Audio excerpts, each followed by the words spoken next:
Good afternoon and welcome to the Woodrow Wilson International Center for Scholars. My name is Christopher Sands and I'm director of the Canada Institute. And it's a pleasure for me to welcome an amazing array of top scholars for a discussion of U.S. foreign policy after Joe Biden's first 100 days and how allies are responding. In particular, how our closest and nearest ally, Canada, is reacting to what we're seeing in a turbulent world order. Our speakers are an impressive group, as I said. First, we have Professor David Carman, a professor of international relations at the Norman Paterson School of International Affairs at Carleton University in Ottawa. Joining him is Danny Bello, a PhD candidate and SSHRC, as they say in Canada, Social Sciences and Humanities Research Council of Canada doctoral fellow, working also at the Norman Paterson School. Together, Dr. Carman and Mr. Bello were working, they were recently produced an important paper for the Canadian Global Affairs Institute entitled The Next Chapter in the America First Doctrine, the Joe Biden Era. It was a conversation starter, not only in Canada, but for those of us who follow Canada, even here in the United States, because it was one of the first foreign commentaries that really took in detail the implications of the shift in US foreign policy from the Trump era to the Biden era. We wanted to bring this to you, but of course, we also want an American reaction to the Canadian reaction to the American change. And for that, we turn to Lindsay Rodman. Lindsay is a great friend of the Canada Institute, and I'm pleased to say an up-and-coming global fellow of ours. She is extremely impressive. She began her career at Arnold and Porter, one of DC's best-known law firms, served there for a period of time, and then she joined the U.S. Marine Corps and was a judge advocate general for 8 years of active duty in various assignments, including a deployment to Afghanistan. She served as deputy legal counsel to the chairman of the Joint Chiefs of Staff and was selected as a White House fellow placed at the National Security Council. She since then has been a Council on Foreign Relations Fellow in Canada, and she currently leads the Leadership Council for Women in National Security. Is that right? Leadership Council, Lindsay? The Leadership Council for Women in National Security. Yes, I got all the words, just it wasn't as smooth, but really, we're very glad to have you here. We'll turn first to Dr. Carman and Mr. Bello. We'll have Lindsay come up after. And just for those of you who are watching, we want your participation in this event. And so as we get towards Q&A, you should feel free to send us your questions either to canada@wilsoncenter.org, or you can tweet to us. Our Twitter handle is @Canada Institute, all one word. Send those questions via those channels and we'll get them and try to get to all of them during this discussion. Oh, and one other reminder for Canadians, this is an American think tank, so we spell Wilson Center with an ER, not an RE, just in case that gets you in trouble. With that, let me turn it over to Dr. Carman and Mr. Bello to lead us off. Well, I guess I'll kick it off, Chris. Thank you very much for that warm introduction, and welcome everybody. We're going to examine small and middle powers and gray zone conflict. That's gray with a A, not an E, which would normally be the way we would spell it in Canada, but we defer to the Americans in this case. We're going to assess the challenges and opportunities in contemporary politics. So this is, in a way, our backdoor way in which we can examine the Biden 100 days agenda.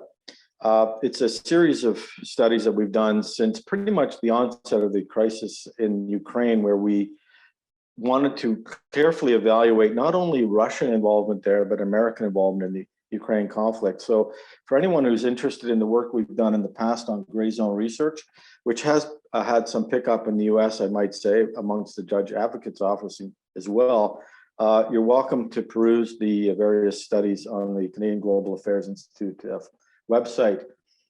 Today, we're going to examine, essentially, as Chris said, the perspective of middle powers, specifically Canada, reactions to the Biden agenda, but more generally, what we think are some not only changes in the Biden agenda as reflected in the statements of the of the president, but also what we consider to be continuities in the American foreign policy agenda, and the challenges and the opportunities they pose for Canada.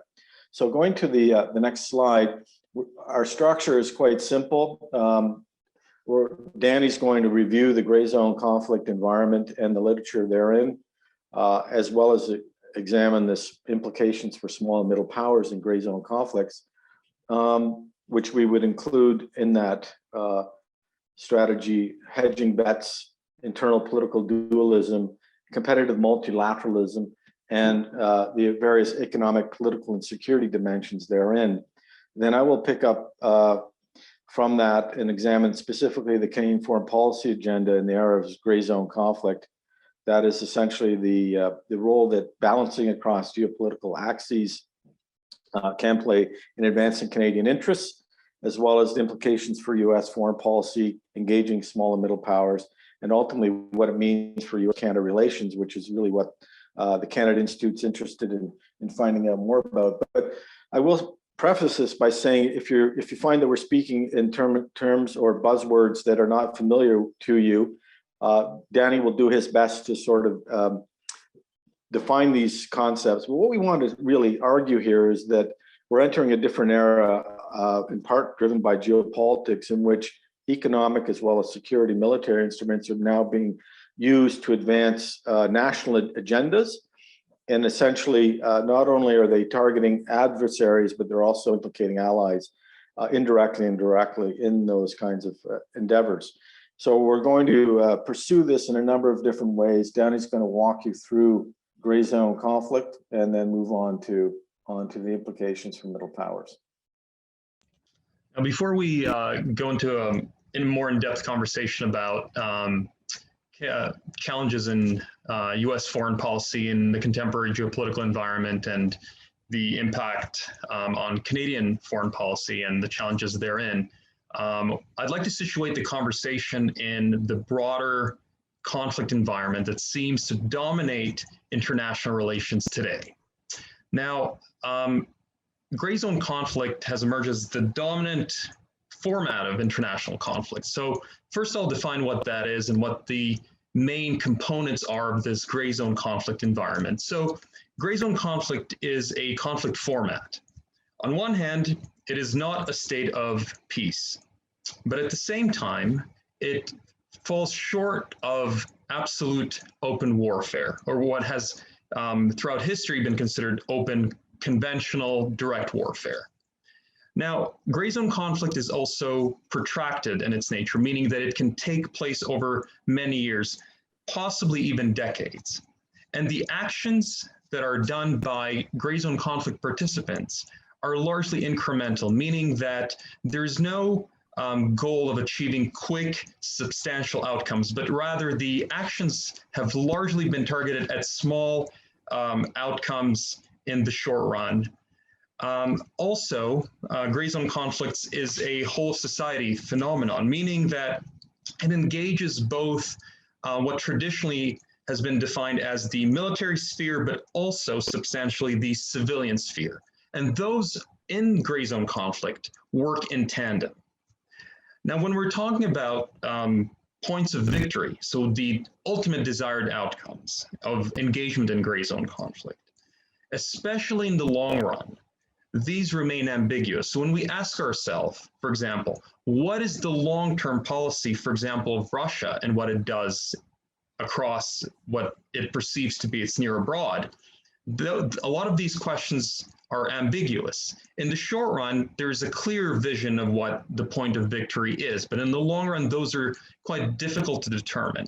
And the implication of that is that gray zone conflicts are quite resistant to decisive resolution. Now, another key component that I'd like to focus our discussion on, and really this component has a significant impact on US foreign policy in the contemporary international environment, but also for middle powers like Canada. And this, I hope, will be the starting point of the conversation when we talk about implications for Canadian foreign policy and US-Canada relations. And this element is revisionism. And revisionism has generally been defined as this conscious desire by gray zone conflict participants to change contemporary orders of alliances, but at the same time impact international norms of conduct. So this idea that we hear a lot about in the context of the US of the rules-based system, well, a lot of actions by participants in gray zone conflict target that rules-based system. Now, excuse me, when we talk about gray zone conflict, it's quite a different phenomenon from hybrid warfare. So hybrid warfare has emerged as a significant phenomenon in the scholarly literature, in the policy environment, but that is quite different from the gray zone conflict phenomenon that we're discussing. In hybrid warfare, which is a phenomenon which emerged in the 20th century, it's a phenomenon in which participants largely rely on these military-related aspects to engage in conflict with unconventional tools and tactics used as auxiliary to these larger military standoffs. So for example, in the Cold War, all of these unconventional tools were essentially auxiliary to the large balancing that is military oriented. At the same time, in hybrid warfare, the tools and tactics are generally used over shorter periods. So in gray zone conflict, as I mentioned, tools and tactics can be used over long periods of time, so in incremental ways. At the same time, in gray zone conflict, the element of revisionism is much more central. So the desire to shift alliances, weaken alliances that have formed over the past decades. And finally, the question of non-state actors, which have also become central to gray zone conflicts. So this is the general delineation between the hybrid warfare phenomenon and the specific conflict environment that shapes foreign policies of middle small powers and how the US relates or engages with middle powers like Canada and other small powers in the world. Now, interestingly enough, the actual idea of gray zone conflict did not emerge in the US, especially in terms of conceiving of it like a science and a field of study even. In fact, gray zone conflict, the early thinking about it, especially in the post-Cold War era, emerged from China with this significant publication called Unrestricted Warfare in the late 1990s. And the emphasis there was that China perceived that the future of threat was really state-centric, that other great powers would be at the top of mind when it formulates its foreign policy in the threat environment around it. And this unrestricted warfare publication that emerged from the People's Liberation Army identifies 4 key components of these alternatives to traditional military engagement that would help China achieve its desired strategic outcomes in international relations. The first of which is the use of political tools and tactics to leverage global change and form international relations around its own priorities. So again, going back to this idea of shifting international norms. The second component is the use of economic pressures against opponents, geopolitical opponents, but also to exert influence over allies. In the late 1990s, we also saw cyberspace and technology emerging, new technology. And China understood that cyberspace has to be leveraged in terms of cyber warfare, but also as a platform to disseminate information that is favorable to its desired geopolitical outcomes. And finally, the incorporation of non-state actors. So leveraging non-state actors to influence geopolitics more broadly in favor of its own desired outcomes.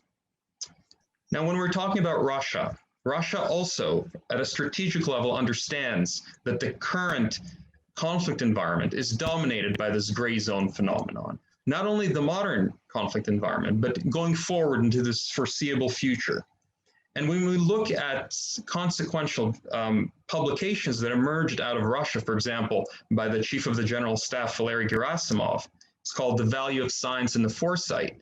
He identifies and recognizes that, in fact, these unconventional tools and tactics of conflict engagement, political tools, economic tools, will overshadow conventional tools that are associated with the military. In fact, at a ratio of 4-to-1. So moving forward, Russia expects that these unconventional tools will continue to dominate what it does in international relations to achieve its desired strategic goals. Now, going back to this idea of revisionism, which has significant impact on contemporary US foreign policy, but also in terms of what small and middle powers do in international relations. So revisionism, as I mentioned earlier, is this conscious desire to challenge traditional orders of alliances, weakening them, making them more flexible, but at the same time changing the norms of behavior as well in international relations. And when we talk about this revisionism, or this idea of changing orders of alliances, it's not just attributed to actions by great powers, in which case it's largely this attempt to draw opponents, allies, from their sphere of influence into their own sphere of influence. We see that quite prominently in the case of Russia and China, who target traditional US partners across Eurasia and elsewhere. But revisionism also takes place at the level of middle and small powers, where we see cooperation across what we call geopolitical axes.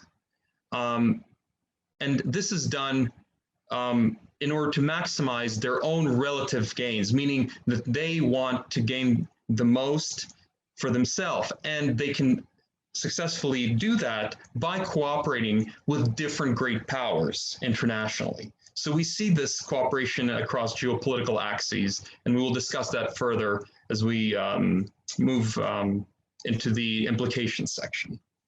Now, as Professor Carmet mentioned, we see two major phenomena in international relations today. One is unilateralism, which is essentially states act on their own in order to achieve their maximum gains, meaning the most for themselves. We see that in this phenomenon of America First doctrine, which David Carmet and I discuss in a number of our CGAI pieces, but also in cases where we do see communities of states, large states, middle powers, or small powers coming together to try to achieve certain outcomes in international relations, we still see a lot of competitive behavior in those either coalitions, alliances, or just groups of states. And again, this is also a function of this desire to achieve the most for themselves. So members may defect from a group, again, across geopolitical axes in order to achieve certain outcomes, but also stay in that initial group to achieve benefit from that group. So we see that happening in international relations, and we can discuss this further in the next slides. Also, another key component of this revisionism is the securitization of foreign policy. So, and this securitization actually happens in cases where there are a lot of other linkages. So even in cases where we see a lot of economic cooperation, for example, in the case of the US and its European partners, we still see foreign policy in the US being securitized. And the consequence of this complex environment where revisionism and this weakening of orders of alliances, the consequence of that is that allies and alliances, coalitions become weaker. And even in cases where alliances, coalitions are strong or cohesive, we still see a lot of flexibility in terms of cooperation across geopolitical axes, for example. So what is the implication of that? Revisionism, has it ultimately achieved multipolarity in the world today? Meaning that there are multiple centers of power that are comparable in terms of their power? Or are we living in an international relations environment where we still have two centers of power, bipolarity. But we still see these middle and small powers migrating from one center of power to another, depending on the issue area. And this complex environment is where middle powers like Canada have to navigate and formulate their foreign policy. Now, to move forward with the discussion regarding small and middle powers and the foreign policy strategies that they create in this complex environment. So small and middle powers ultimately become the battleground of geopolitical rivalry. We see that in the case of Ukraine, among many other places in the world, where we see a battle over political allegiance, with Russia trying to continue to exert its influence across what it perceives to be its near abroad. And basically its right to continue this exertion of power. At the same time, we see the US and the European Union trying to influence Ukraine in various ways and sway it in favor of joining, politically aligning itself with the US and the European Union. So what we ultimately see among middle powers and small powers is this hedging bet strategy, which is essentially states not aligning themselves entirely with a single power. That's unlikely. They, depending on the issue area, they choose to cooperate with different powers across geopolitical axes, going back to this concept, to maximize their individual gains, because ultimately they can benefit the most from cooperation across different centers of power. We see this in a number of cases. Turkey, it is a NATO member, but at the same time, it purchased S-400 missile systems from Russia. Turkey bought S-400 missile systems from Russia, but at the same time, it sold drones to Ukraine, with which Russia has a conflict. India, strong political and economic partner of the US historically, but at the same time, it also purchased S-400 missiles. The response from Washington was that they may impose sanctions on India based on the Countering America's Adversaries Sanctions Act. Other cases include Japan, Australia, and New Zealand, traditional partners of the US, strong partners of the US, but they signed the Regional Comprehensive Economic Partnership, which involves China. So here we see this hedging bets strategy that's playing out in international relations. Another interesting phenomenon that we're observing now is this idea of internal political dualism involving small and middle powers. And when we talk about internal political dualism, it's essentially a fracturing of the internal political environment in small and middle powers. And we see this across a number of cases. So in this context, I'm just going to talk about examples from Europe. So the Czech Republic, recently, its government blamed Russian spy units on this 2014 blast at an ammunition depot. So that was generally agreed upon in the political establishment.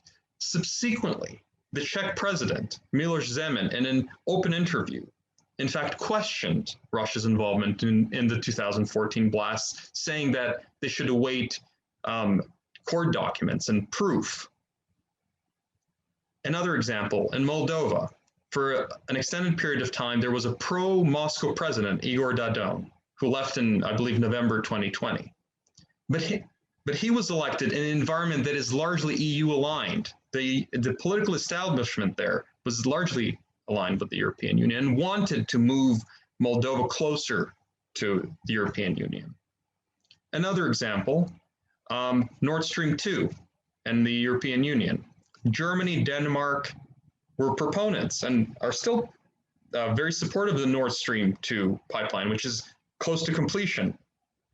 At the same time, Poland, Ukraine, Estonia, Latvia, and Lithuania still reject the project and believe that this is a dangerous project for Europe. In fact, some highlight that, in fact, the Nord Stream 2 pipeline was in fact Germany's idea. So here we see clear political dualism within a single coalition or bloc.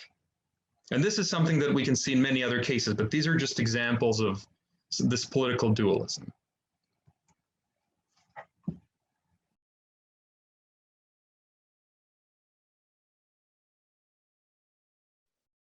Thank you, Danny. I'm going to pick it up from here.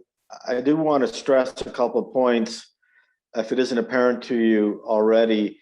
When we speak of gray zone conflict, we're not talking about open warfare, nor are we talking about easily identified interactions between states that might even be considered conflictual. What we're talking about is a broadening of the domain in which conflict is fought, both economic as well as militarily. And for those reasons, then, we are opening up this discussion as to how two very powerful countries, and to some extent Russia as well, and possibly India in the near future, are using the larger domain of international affairs to develop new alliances, weaken old ones, while at the same time advance norms that satisfy their interests, as Danny has suggested.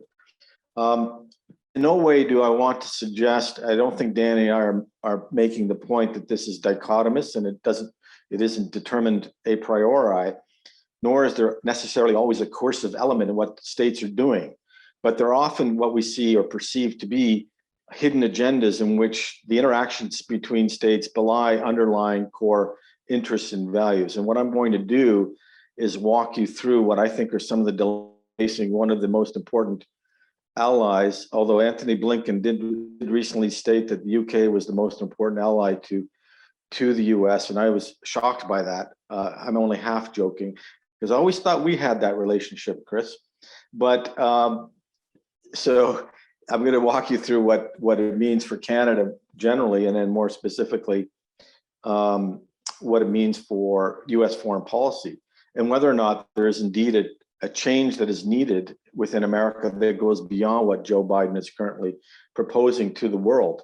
And I give him full credit for essentially changing the dialogue that the US is having with its allies and the world. But he's got a pretty tough road ahead of him if he's going to meet some of the challenges that we're identifying here. So with that in mind, I think it's fair to say that within the context of gray zone conflict, Canada's relationship with the US is largely driven by the rivalry between China and the US, as well as to some extent US and Russia. This plays out in a number of different and very important ways. There are external pressures on Canadian foreign policy, in particular on Canadian foreign policy makers, who are struggling with adapting to this rivalry, which, as Danny has suggested, plays out in a number of different domains, economically as well as in militarily and even the security domain. For example, recently Canada had to confront the issue of whether or not there was indeed a genocide unfolding in China against the Uyghur people.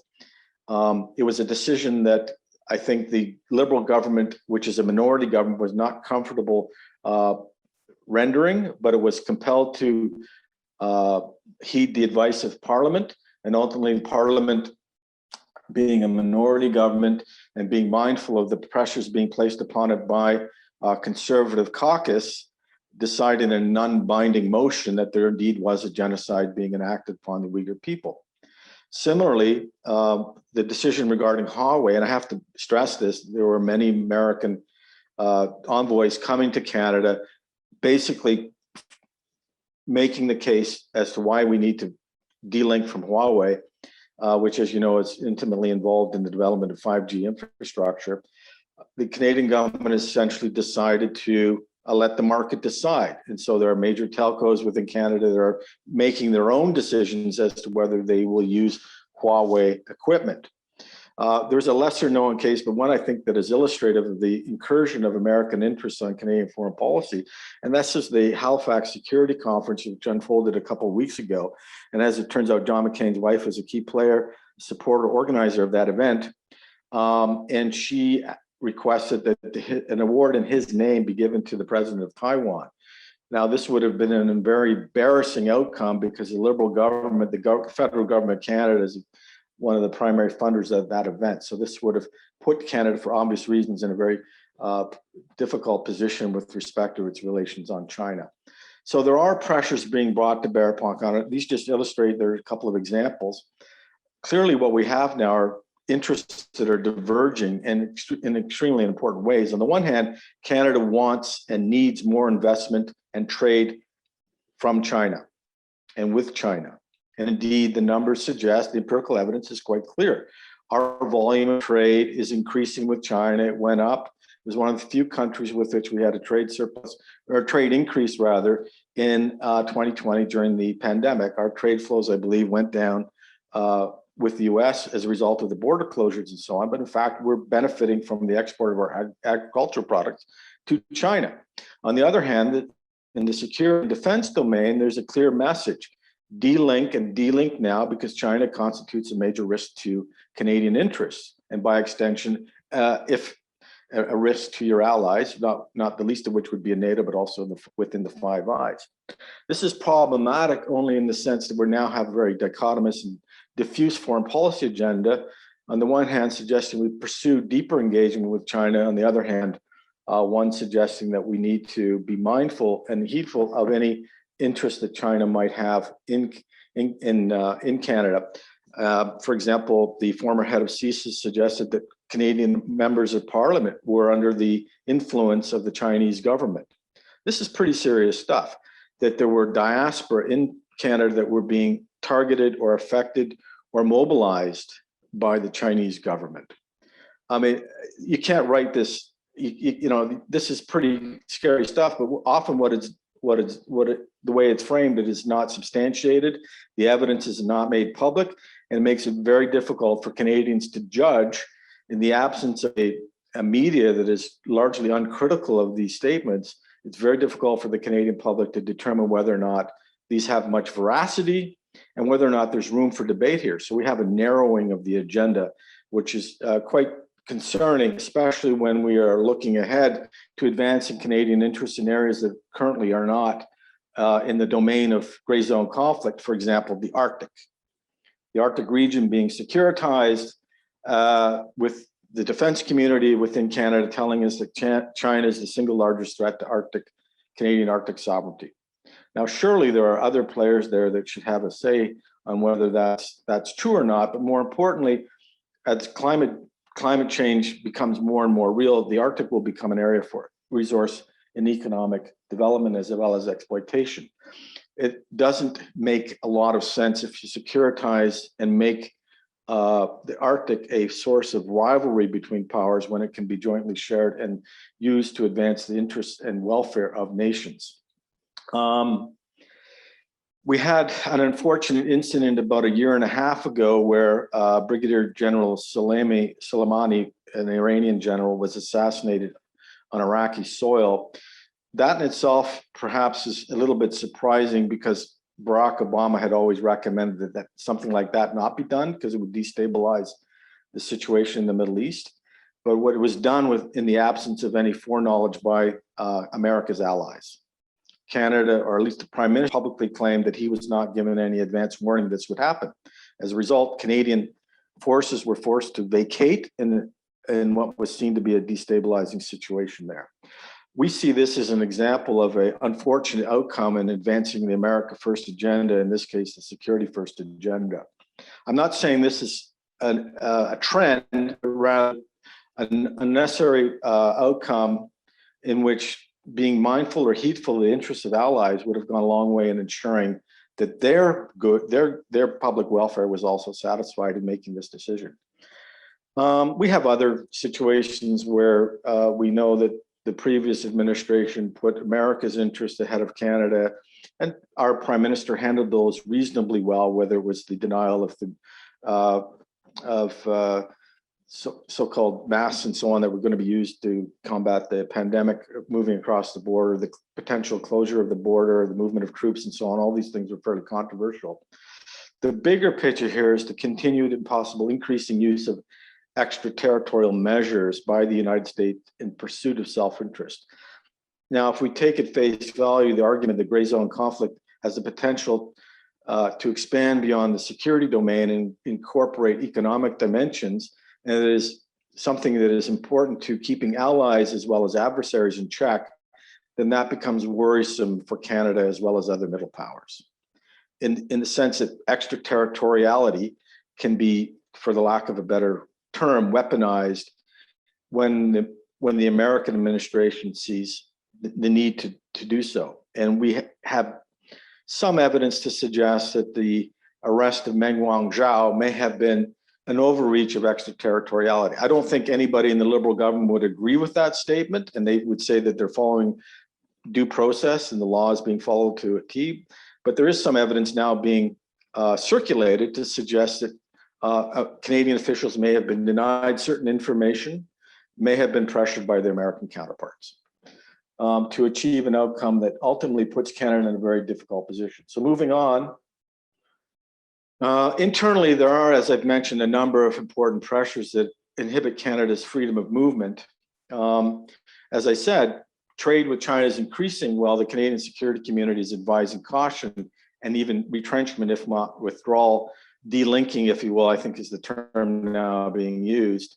This is largely a function of a very large constituency within Canada that has a continentalist agenda, one that sees Canada's future more tightly bound with the US, one that sees deeper integration with the US as being the best way for Canada to not only hold the US in check, but also advance Canadian economic and security interests.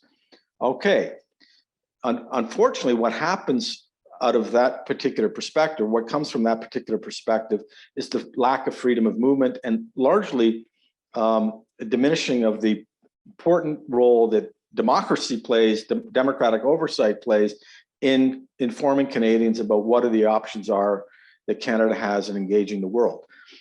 So far, Canada has pursued what we would call a values-based foreign policy.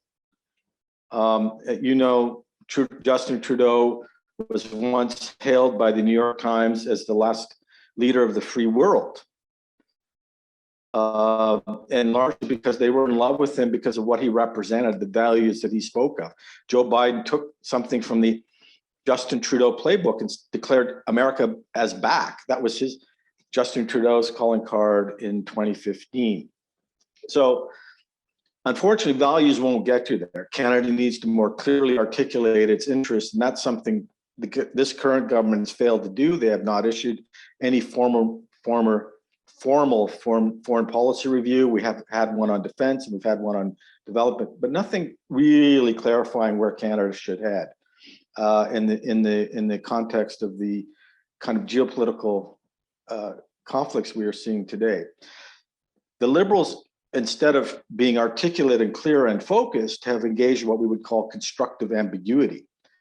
So on the declaration or the statement regarding genocide against the Uyghurs, the parliament voted in favor of that, but the caucus representing the cabinet essentially disengaged from the vote and did not show up for that vote. So on one hand, they were allowed democracy to speak, if you will. On the other hand, they did not commit the political leaders to any formal and potentially counterproductive commitment. And similarly, on Huawei, we've had this sort of constructive ambiguity, letting the telcos make the decision rather than being compelled to basically sever links and ban Huawei, which is what I think 3 of the Five Eyes have done. I don't think Canada and New Zealand have formally banned Huawei from the market. So constructive ambiguity can work, but it may win you votes in the next election because people really can't pin you down, but it doesn't help Canada articulate a very constructive forward-looking foreign policy. Looming in the background, of course, is the bigger agenda of many of the proponents of the continentalist agenda, and that is decoupling of Canada's economy, not only globally, but from specifically China. With the return of supply chains to the continent and basically become an integrated economy. And there's some suggestion this could work. For example, Canada, the US need to work together on infrastructure. I don't think the America First agenda stands in the way of Canada working more closely on trade and so on, since so much of it is state to state. But the difficulty here is when it comes to supply chains, Canada does not have a lot of tier 1 manufacturing, meaning it's not the first point and the most crucial point in the manufacturing process. So that creates potential dependencies down the road. A much larger issue is whether the US is ultimately pursuing self-sufficiency. And this is an argument that's been made repeatedly, as is China and possibly other countries that are looking inwards. Unlike the US, Canada is almost wholly dependent on international trade, for its thriving of its economy. It's a staple-based economy. It has to export. It has to make good with neighbors that are both in the alliance as well as those outside. The U.S. arguably is moving inward, and by moving inward, it is looking for, I think, consumption to drive the economy out of its current malaise. In fact, the current numbers suggest that the American economy is picking up as it's resolved the COVID-19 vaccine problem, which Canada has not, largely driven by consumer confidence. So moving on, implications for small and middle powers. Well, okay, President Biden has proposed a couple of things, which I think are absolutely crucial to getting a better handle on whether what he's proposing can actually work in today's complex gray zone conflict environment. One is this idea of a values-driven alliance building process, which he advanced well before he became president. The first thing he did was get on the phone with Angela Merkel to talk about building and rebuilding an alliance of democracies. The idea that values would be the center point of a coalition of states that could, by virtue of being like-minded democracies, would be better situated to address the kind of new norms that other states were advancing, including China, for example. I think the question we have to ask ourselves with respect to this values-driven alliance building, and we know as today Anthony Blinken is in Ukraine talking precisely about building these norms in a country that has not yet come to terms with that, is whether or not that's sufficient to move middle powers out of their hedging bets strategy. And we argue probably not. Democracy and human rights were appropriate framing during the Cold War and the immediate aftermath of the Cold War. The Soviet Union collapsed, and many states were struggling both with respect to how to manage and treat their minority groups and also becoming more democratic. But with democratic backsliding becoming more paramount and more obvious around the world, we think that states are probably playing a little more pragmatically, and they're looking at how to interact with other states on the basis of much simpler calculations, economic being probably the most important calculation in their agenda. So if they are seeing the world in a way that doesn't quite align with Joe Biden, the question is whether or not those differences can be overcome, or is the alliance, values-driven alliance agenda sufficient to mend the so-called transatlantic rift?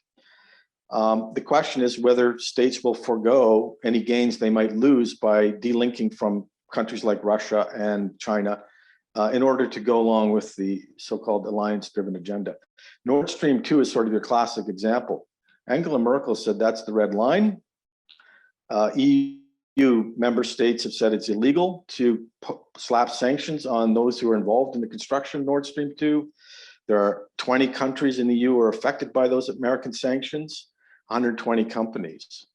That's a pretty hard pill to swallow if you wish to adopt a human rights agenda. You're telling us, well, it's in your interest to forego those gains by having access to energy that is absolutely vital to your economic development. Of course, Ukraine doesn't see it that way, right? Because they stand to lose with respect to the Nord Stream 2 development. The other is whether or not such a values-driven agenda is going to be pertinent to the weaker and smaller states who are, for the lack of a better term, the geopolitical battleground. Historically, as well as currently, Ukraine and Afghanistan come to mind. And one question that remains is whether or not these countries should focus on improved governance and satisfying the interests of their people and getting their economies back in line, even if it means they aren't fully functional democracies. In other words, it's very likely that Afghanistan could be a very complex hybrid political system, but still one that is economically sustainable. Now, because the US claims its forces are withdrawing from Afghanistan, I think we would have to assume that the political agenda is now going to be left in the hands of the people in Kabul and elsewhere in Afghanistan. but I think there's still an opportunity here to engage Afghanistan economically, get it back on its feet, and make that the priority. Development, economic development trumps democratization. So those are a couple of points regarding where Joe Biden may want to modify if he's indeed interested in shifting the focus a little bit. But there are a couple of other things worth mentioning. I'll close it off with other implications. We believe that with sanctions being deployed more and more often and more frequently by the United States, there's potential to do great harm against allies. As Danny has illustrated with some reasonably pertinent examples, India and Turkey, but also Nord Stream 2. Canada may at some time find itself on the receiving end of sanctions. Certainly the decision in the lead up to the free trade negotiations to slap tariffs on the steel and aluminum industry in Canada were seen in that light, that they were done so for America first security reasons. This ultimately is not a way in which US diplomacy can thrive when the threat to do harm to allies constantly looms in the background. They will be asking themselves whether or not there are better alternatives to engaging in this kind of interaction with the state that will use and deploy very punitive measures, including the three that I've listed here: the National Defense Authorization Act, the Protecting Europe's Energy Security Clarification Act, and the Countering America's Adversaries Abroad Through Sanctions Act. They don't easily roll off your tongue. And I understand that some of these are imposed on the president by the Senate, which has compelled both the current president as well as past presidents to pursue very confrontational policies. And that's the way it is. But these are things that are very controversial and could end up being very counterproductive to developing a values-driven alliance structure.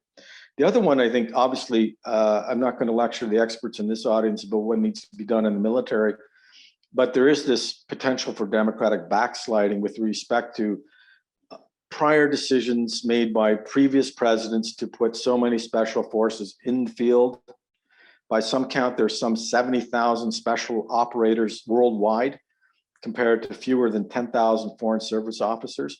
We know the consequences of that under the previous president, that the loss of diplomatic interaction reduces your influence and leverage over countries and can lead you to situations where you are no longer in a position to influence and engage in functional diplomacy, losing ground to your opponents, if you will. This can also, in addition, create problems of accountability and openness.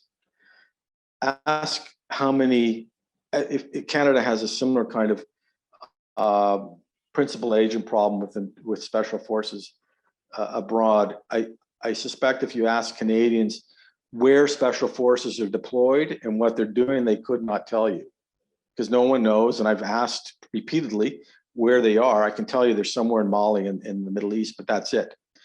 That's a loss of accountability and openness. And so I think if President Biden is sincere about re-engaging the world, let's re-engage diplomatically, and let's be open and transparent about how the special forces, and particularly the military, is possibly working within the gray zone underneath the radar with the attendant loss of accountability and openness that is required and fundamental to a democracy. So I'm going to leave it there.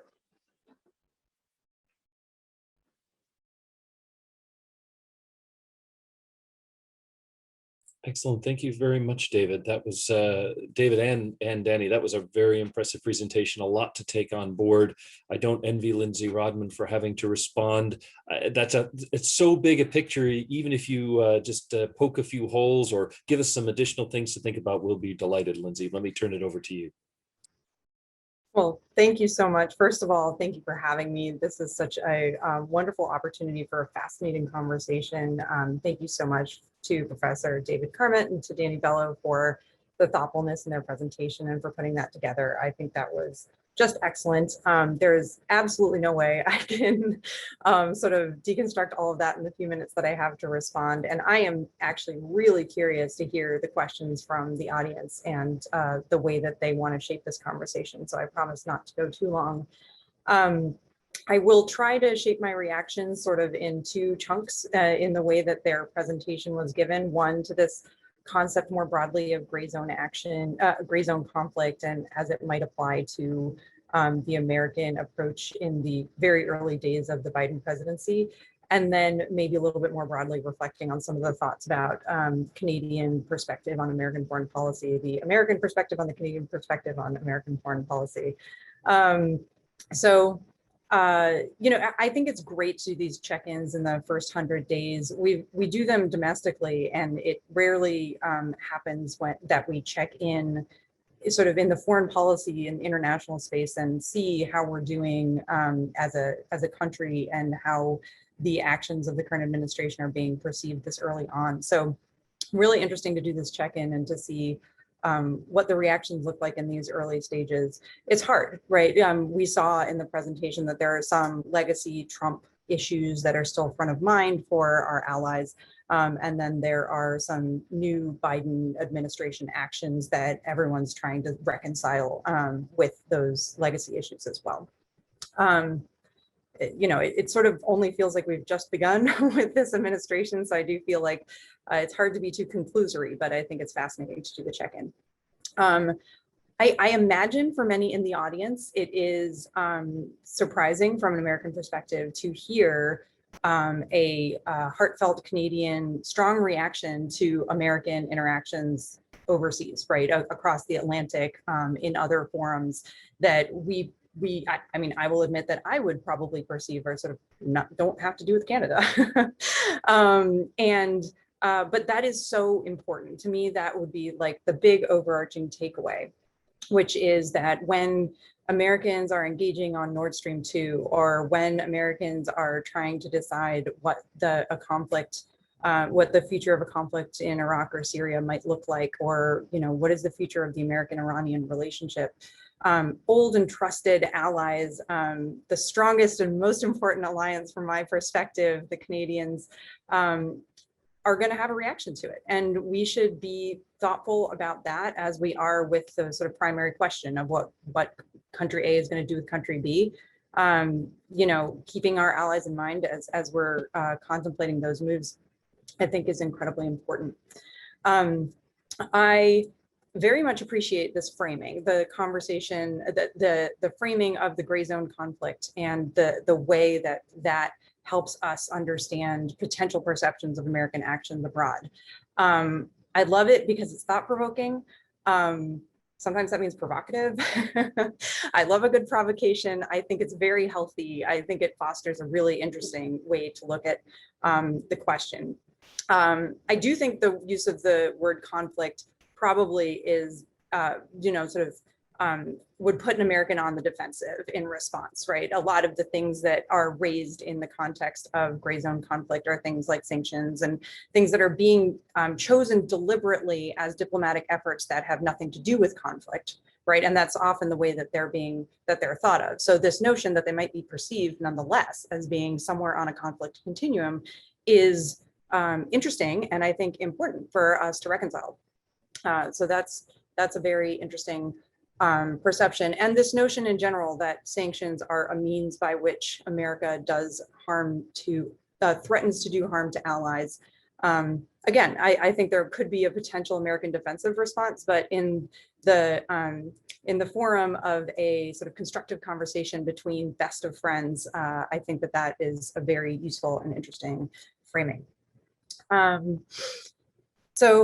And you know, I think it lends itself to, as we do this first 100 days check-in, trying to reflect on the Biden administration and where they're going. You know, I could see a perhaps more cynical gray zone conflict type lens where the Biden administration is calculated and saying one thing about democratic values and multilateralism and getting everyone together, but really having a more realpolitik or realist approach to international problem solving and getting ahead the American agenda. Or you could say that he is genuine in his commitment to internationalism and to multilateralism and the desire to do good in the world. But there are real thorny problems that he needs to contend with that may be distracting him from that agenda because of the sort of pragmatic ways that the sort of options in front of him and the pragmatic decisions that he or his administration choose to take in that context. There was Professor Carmen raised this question of just re-engagement diplomatically being ultimately such an important tool. I couldn't agree more. And I recognize that that is hard when that is just one of many ways in which an American relationship to another state is manifesting, right? So you might re-engage diplomatically, but you might also have a military component. You might also have a sanctions component or an economic component. And those are always going to be in conversation with each other, even if we don't want them to be, right? Even if we want to say, never mind, don't pay attention to those sanctions. We really want to focus on this diplomatic effort. We cannot assume that our allies and our partners around the world are going to be able to put blinders on in that way, nor should we expect them to. That's not natural and it's not in their best interest.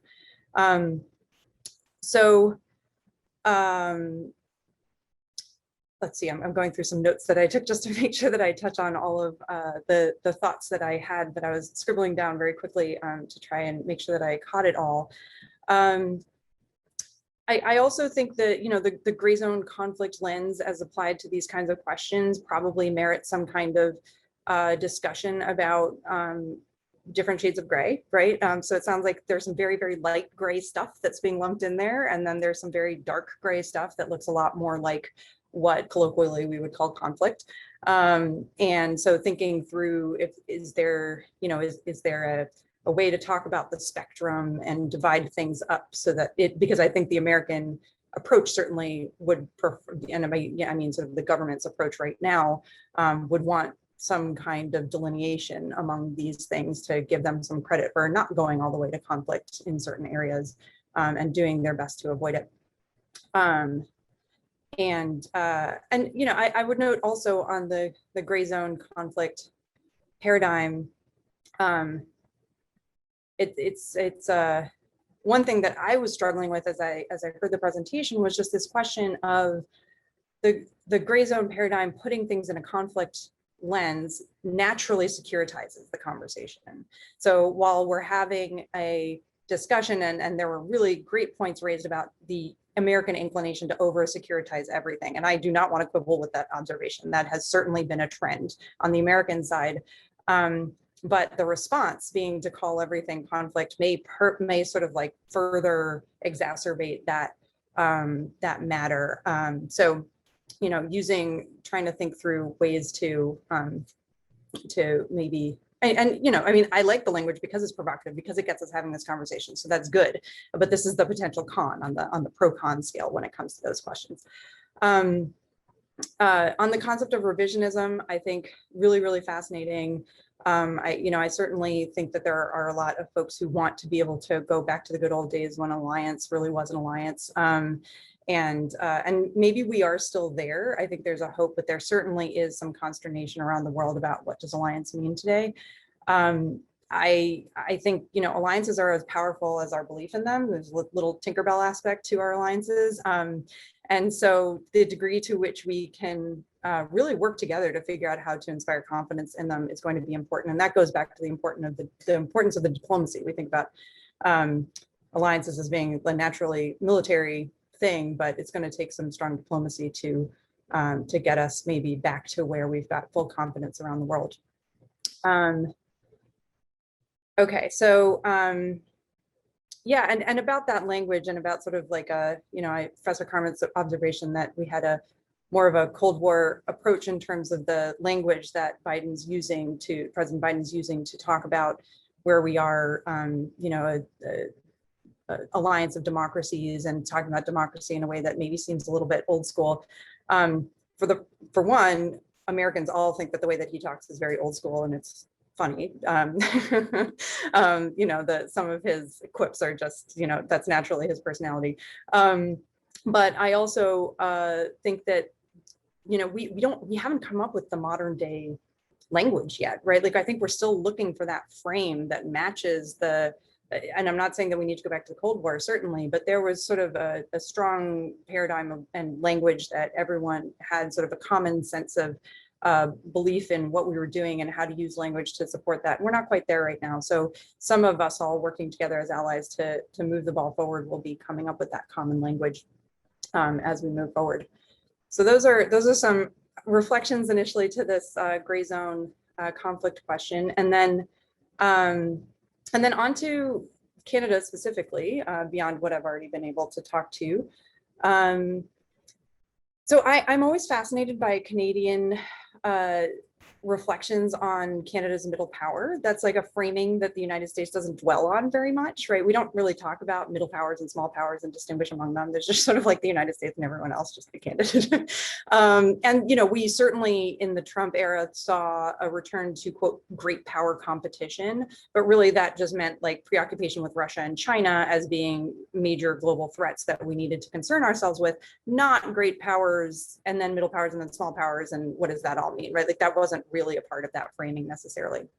I think the middle power framing for Canada has some drawbacks in that I've often heard Canadians talk about it in a more fatalistic way, like Canada's caught in the middle, and that's what we mean by middle power, as opposed to Canada's not quite the size of a great power, and therefore we don't have quite as much agency on the international stage as a great power would.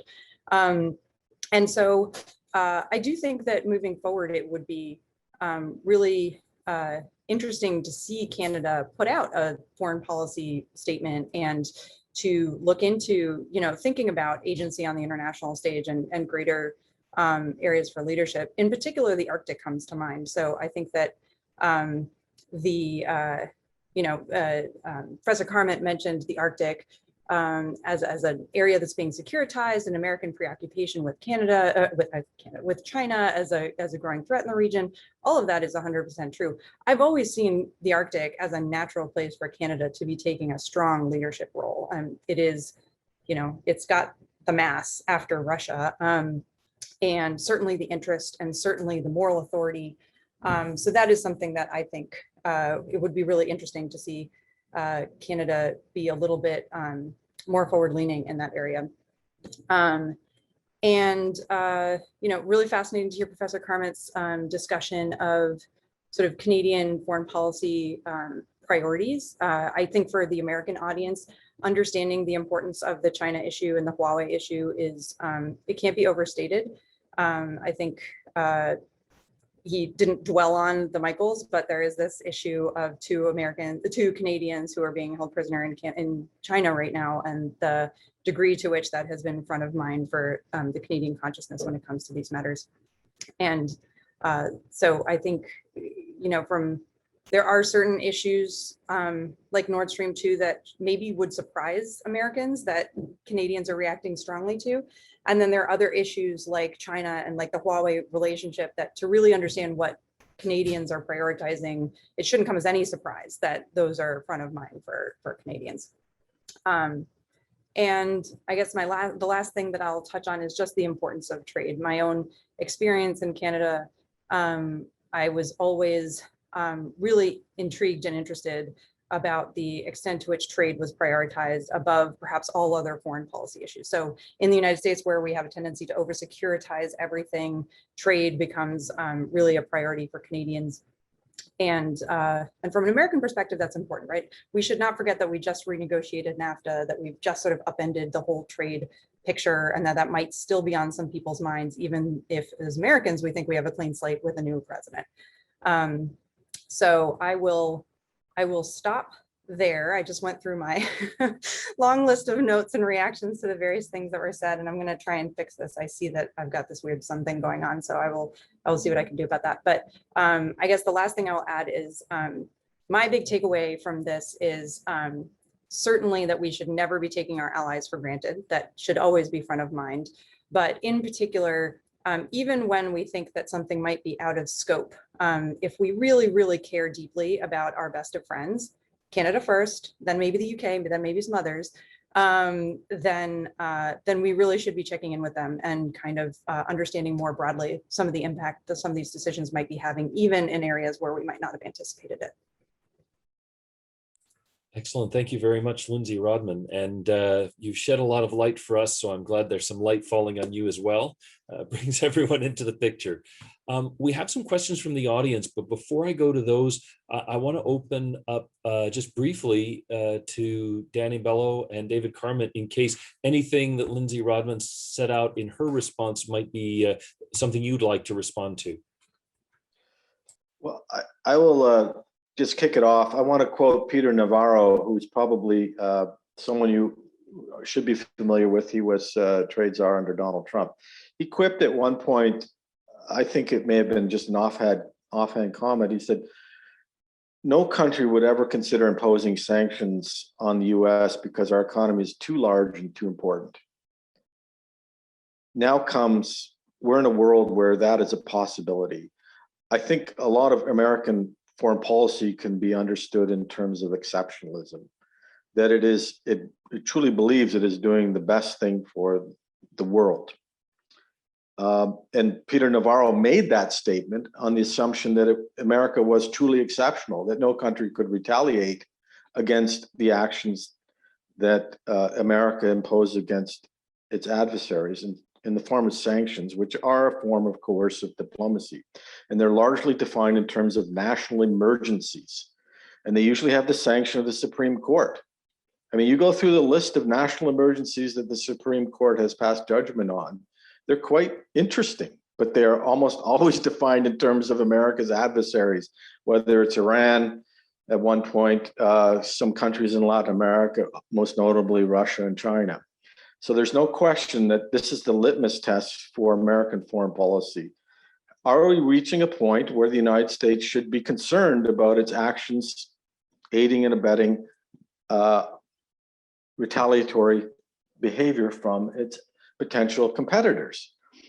Peter Navarro didn't seem to think this was a problem. I think Joe Biden thinks it's a problem. That's why he's remained silent on Nord Stream 2.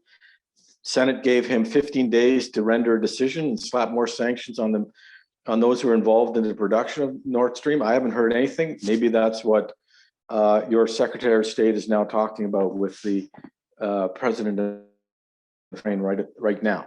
So there's that point to consider, that there is a much larger set of problems here that are partly exhibited in the way in which America is engaged in the world. It isn't just about taking into account the needs of allies as if we are somehow a forgotten afterthought. And to some extent, it's true. America can pursue its agenda without the need or support from its allies. But there is this inward turn, which I don't think is going to go away under President Biden. We're talking about $1 trillion of infusion into the economy to get the American economy not only back on its feet, but to make it more self-sustaining. That, from an outsider looking in, there are costs to that. That could mean favoring, for example, American companies over foreign companies. Canada is worried about that. Maybe there's no reason to be worried. So there is the potential for the leveraging of a fairly independent, almost autarkic economy against adversaries and potentially allies, because unlike Canada, the U.S. does not depend on trade for its economic development. It can rely on that internal patterns of consumption, internal productivity, and so on, to meet a large part of its economic growth. In fact, that's where its growth is coming from right now. Canada doesn't live in that world. We are a trading nation. We cannot be subject to any sovereign state that decides the rules can be not only variable, but apply differently across different domains. I find it, when Peter Navarro says, well, we'll slap sanctions on whoever we feel needs them, that should be an alarm bell. Now, I know that administration is now gone, but the sanctions that are in place have not disappeared. And so a real test of Joe Biden's presidency will be whether he recalibrates, rethinks how the U.S. is engaging in actions that have potential harm for allies. case in point, pipelines. We know Keystone was shut down. That was an American decision. Trudeau knew it was coming. No surprise there. But nevertheless, Canada was caught scrambling and not knowing quite how to deal with that. And we turned inwards and started blaming each other, which is the standard Canadian approach. Now we have Line 5. Now, frankly, it's a state decision, but it's a state federal government interaction here. The Liberal government has to respond. It's now in the courts. But the governor of Michigan has said if we don't resolve this issue, the pipeline is shut down on May 12th. Well, that pipeline satisfies close to 45% of Ontario's energy needs. This is not insignificant. So we have a different America we're working with right now. It's an inward-looking nation, and this is maybe something that is not easily understood because it has always been an inward-looking nation. But Canada is by definition a trading nation. It can only survive by looking outwards, and so we're always asking ourselves, if America pursues a particular course of action, what are the implications for us? Danny Bello, do you want to jump in or? Maybe we should open the floor to questions. Absolutely. No, I just didn't want to cut you off there. Right. So we have a question from the audience that is unsigned. So I'll share it just as they've written it. The Biden administration seems to want NATO allies to play a greater role in the Indo-Pacific region. The UK and even Germany have deployed naval forces there. Should Canada follow suit? Indeed, given its position as a Pacific state and the limited resources available for defense, is it time for Canada to turn away from Europe and shift resources in a Pacific pivot of its own? Anyone want to volunteer to take that first? All right, on to you, Danny. Take that, Danny. You want to take it? Sure. I mean, it doesn't resolve. I mean, to a certain extent, it's a question that, on one hand, it's a consideration, but it doesn't resolve the core issue of what Canada should do in terms of getting the most out of its relationship with China and the US, right? I mean, the first step to answer that question would be to assess what Canada can do to navigate that relationship across geopolitical axes. And only once that's resolved, once Canada finds its position in this fluid environment, then kind of the next step, or even the third step, would be to assess how it should align in terms of its security, because there's a lot of legwork that has to be done before that such a substantial decision can be made. A good point, and I'm reminded by my excellent team at the Canada Institute, or I guess told, that was a question from Joel Sokulski, well known to many at RMC, the Royal Military College of Canada, and so giving you credit for that, Joel, and thanks for asking the question. David, Lindsay, did you want to respond to it, either of you? David, you first. Sure. Well, again, it goes to the question of implications for Canada's larger interests, which are economic in nature. Deploying forces to satisfy a goal of containing China may render great harm to Canada if it means losing fundamental trade relations with a key trading partner. China is Canada's second largest trade partner.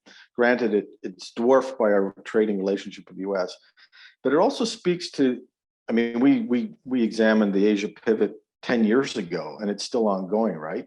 Canada has always been the reluctant player on that. I'm not sure, but we're likely to go along for the simple reason that going along means we get along with the US. And we cannot, our decisions regarding where we deploy and how we deploy are largely calculated in terms of how it will affect our relationship with the US, whether that's Iraq. I mean, Iraq was the exception perhaps, but we did support there, Afghanistan, now in the Middle East and elsewhere. Rarely do we make decisions that are, I would call, based on any kind of grand strategy. In fact, I wouldn't say Canada has a grand strategy. We don't have a grand strategy to think through the costs or implications, as does, I think, the United States. So the cost calculation here is really one that is driven, again, or seen through the lens of Canada-U.S. relations to a large extent. Of course, there may be triggers that motivate Canada's support for such a mission. One can only imagine what that might be, but I would exercise caution in pursuing any potential agenda that would do harm to Canadian livelihood and economic prosperity.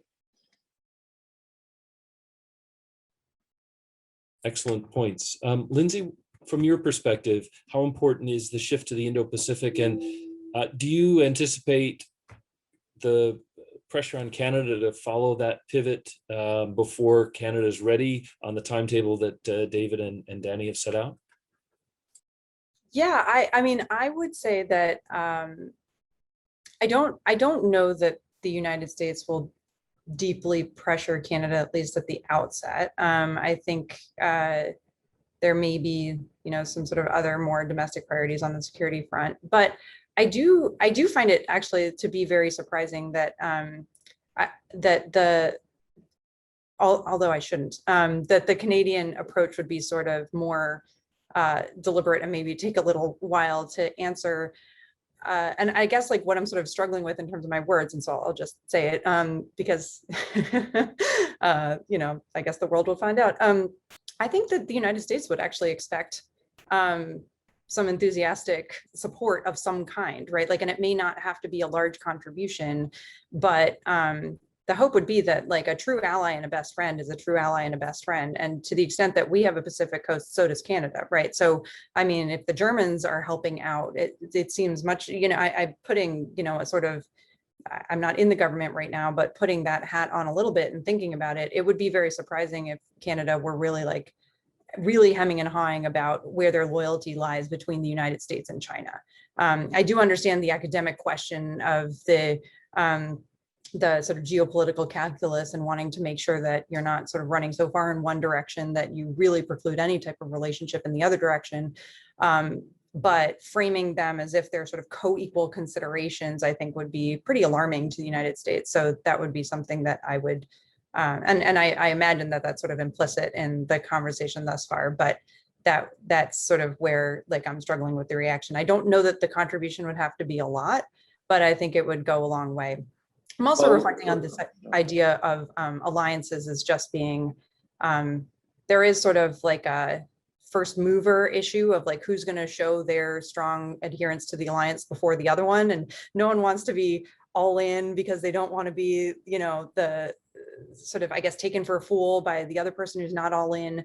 But of course, like this is just a classic game theory problem where if folks don't behave in that way, then the alliance deteriorates pretty quickly.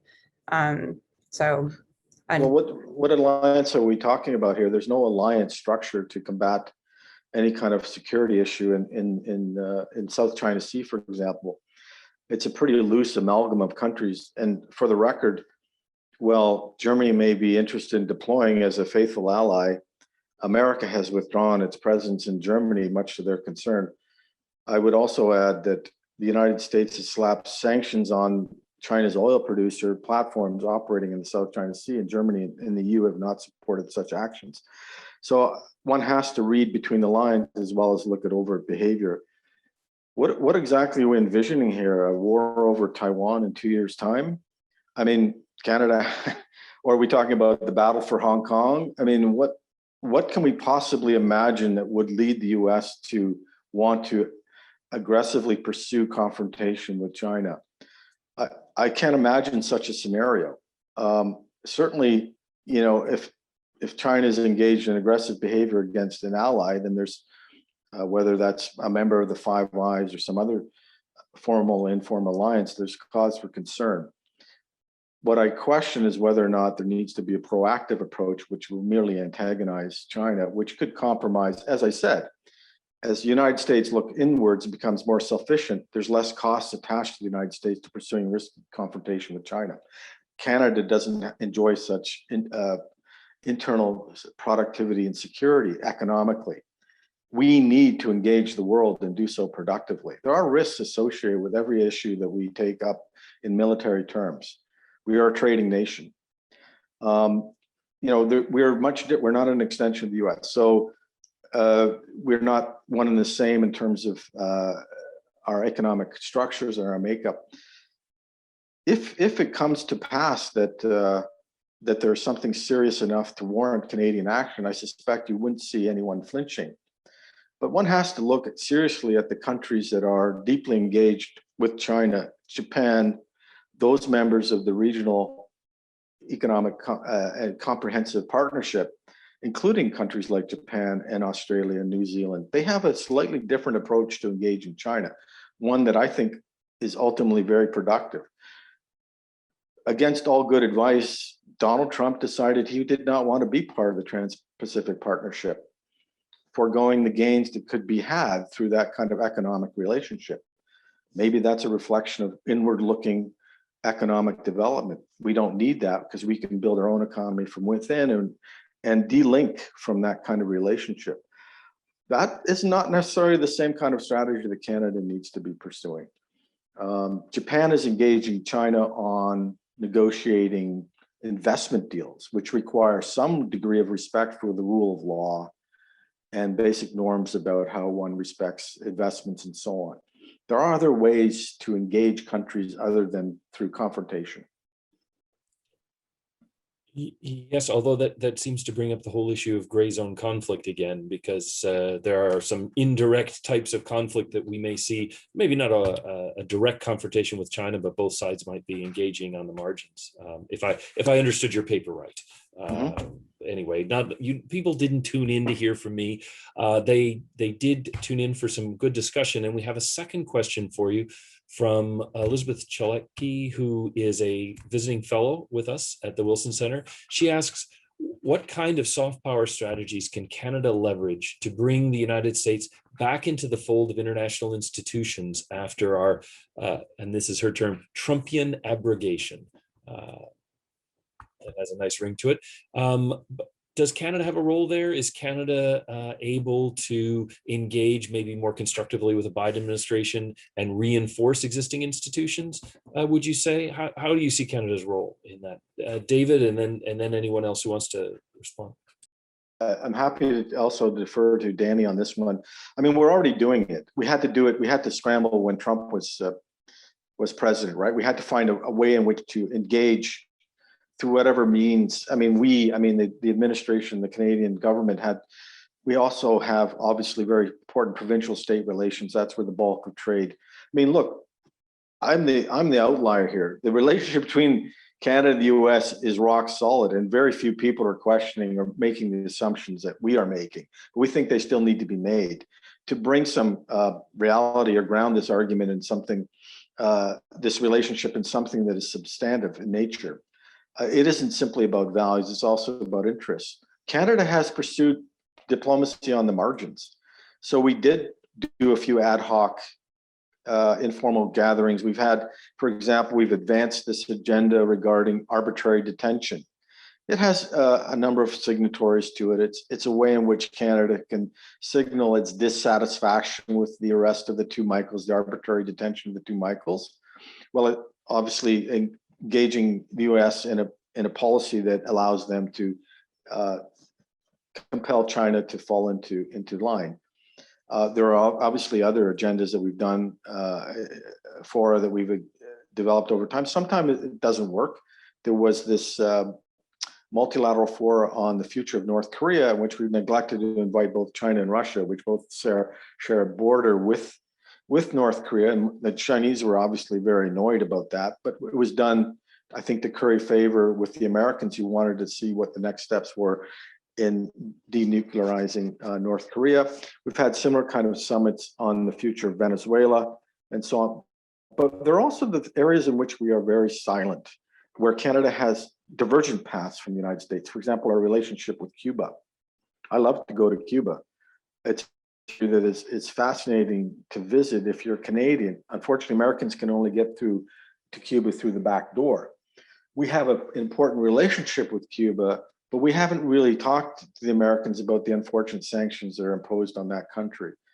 So we've fallen short, nor have we spoken to them about the International Criminal Court, which is a bone of contention, something Canada was instrumental in building in the post-Cold War era, where it was strongly believed that countries should be held accountable for the human rights atrocities that they commit. The ICC has fallen on deaf ears for a whole bunch of reasons. The United States has never signed on to it.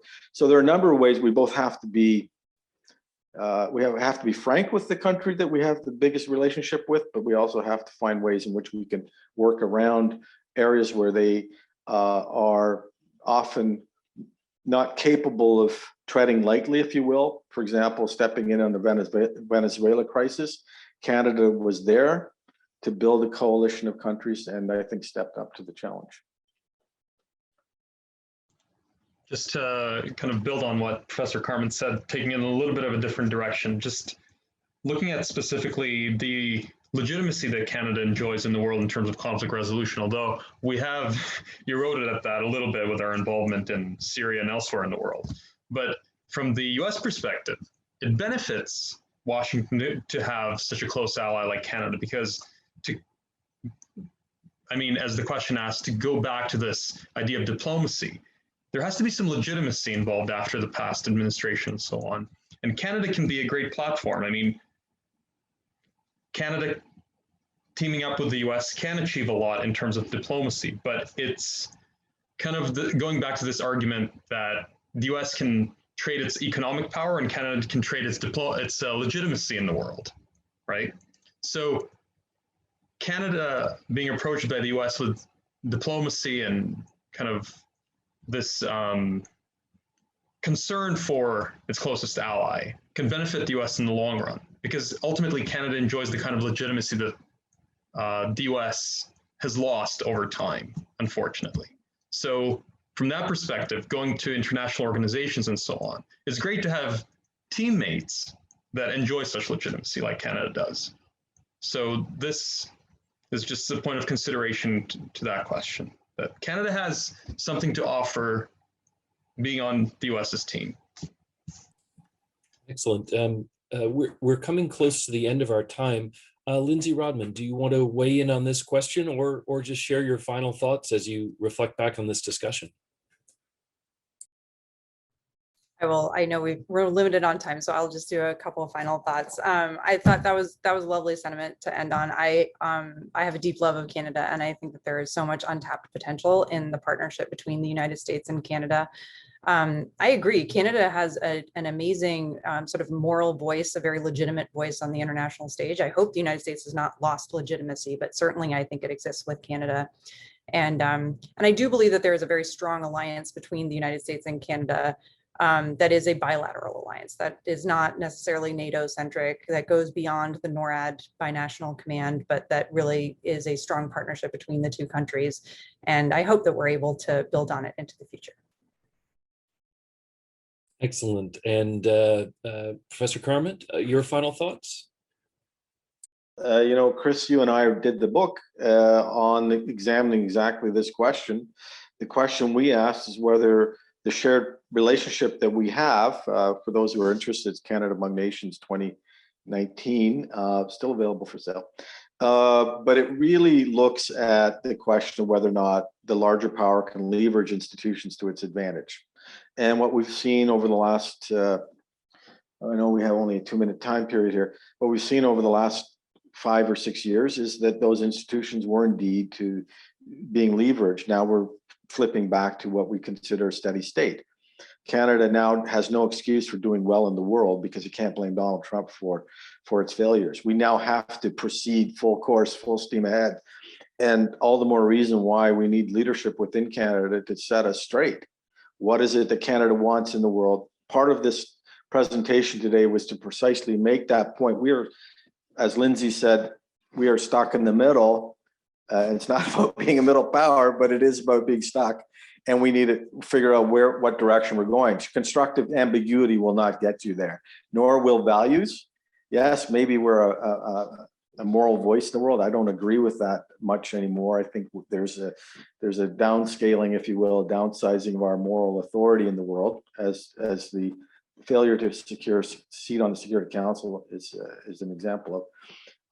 But nevertheless, we have that opportunity to decide what matters to Canada and what Canadian interests are. We haven't had that discussion since 2015. So thank you very much for motivating us to get our act together. Appreciate it. Danny Bello, any final thoughts of your own? First of all, thank you very much for having us at the discussion. And I think that this discussion really highlights the enormous opportunity that Canada has in its relationship with the US in terms of really building on the historic relationship that Canada has with the US, but at the same time having a more interesting partnership with the US in a very flexible global environment. And this is something to keep in mind, that now is the time to really talk about the nuances in the relationship, because unlike in the Cold War, international relations today are really in the nuances. Well, let's see. Excellent. I wasn't sure if I had the mic mute function. This is the end of the meeting. By now, you would think I'd have this under control. I want to thank all of you for really bringing a very high level of discussion and reflection on the world in which we're living, turbulent as it is, and the options for Canada-U.S. partnership. It has always seemed to me that we draw great strength from actually talking to each other and listening to each other. And there are too few conversations about these topics where Canadians and Americans are taking each other seriously, giving as good as they get, and trying to lead towards common ground. I hope the Canada Institute can continue to provide a platform for those sorts of discussions. And I hope those of you who've tuned in will continue to engage with us in the weeks and months and years ahead. 100 days of Joe Biden, on to the next 100. Thank you very much, David Carmen, Danny Bello, and Lindsay Rodman, and to our wonderful Wilson Center crew who've helped pull this off as seamlessly as they could with an inept moderator. Thank you very much. Hope to see you again soon.